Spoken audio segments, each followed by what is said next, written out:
Hey guys, Ollie here from Body Catchers Performance Nutrition. Now, following on from my post the other day with regards to rest days, I wanted to go into a little bit of the psychology of how it feels to lose a hell of a lot of weight.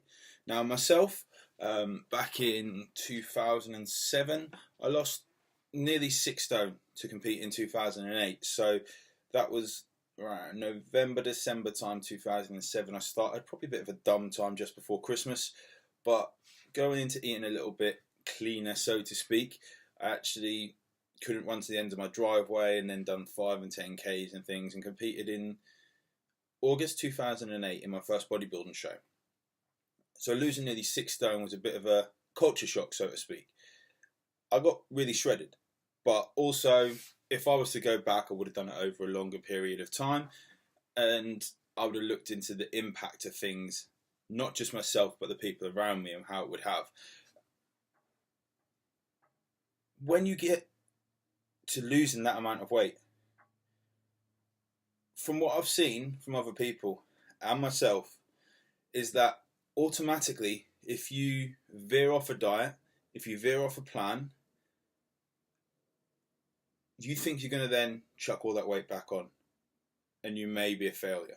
Now, over the last few years, I've done a lot of work on this up here, not the cap, not my hair, because that's going, but my mind, my brain, and how I think about things. Now, one big thing is that when you go on holiday, just come back from holiday myself, a lot of people will diet for 12, 14 weeks just to go on holiday to impress people that don't even know their name, that don't really care, and that wouldn't know any different whether you had abs or you didn't have abs. They're not going to remember you after the holiday potentially, and you don't have to put pictures on Facebook just to go there, eat crap, enjoy, relax, and lose them abs in a few days. Now, that may seem quite harsh to some people, but it seems the truth, and it seems a lot around there. And when you start training a lot, it does become a bit of an addiction. And I got to that point as well, where that addiction would then get in the way of family meals. It would get in the way of friends' meals out. Because that cheat wasn't on a Saturday, I wouldn't go. That's not good. That's not what we would class as healthy. When we look at health, it's not just your fitness and inside. It's not just your health there. We need to look at your family, your social health, and your business health as well. 4 aspects of health. That's where we look at total health.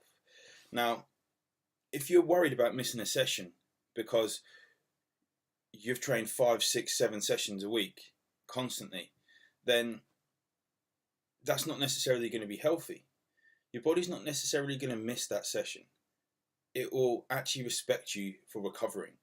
If your body is telling you, look, slow the fuck down, back off, I'm tired, I'm making sure you're not going to sleep all night, I'm going to make you wake up every 2 hours, here you go, have a cold, have some niggles, your muscles are sore, your muscles are aching, but you still do those sessions because you're scared of going backwards. It's not going to happen. I do understand where you guys are coming from, where people are coming from. I've had it with cyclists as well.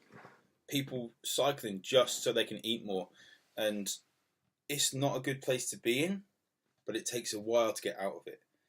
And I've been in that place before, a few years back, and it's now great to be able to help people through this position. If you are chucking everything, putting all your eggs in one basket straight away, if you are throwing everything at it, where do you go from there? If you start off training 5 days a week, you can go to 6, you can go to 7 days, but what happens then? You then have to do 2-a-day sessions. Then you go to 3-a-day sessions. Before you know it, you're in the gym 5, 6 hours a day. What happens with your family? What happens with your friends? Before you know it, they're not even there because you're the person that's going to the gym all the time. And you may be in the best shape physically you are in your life, but mentally it's kind of hard to take.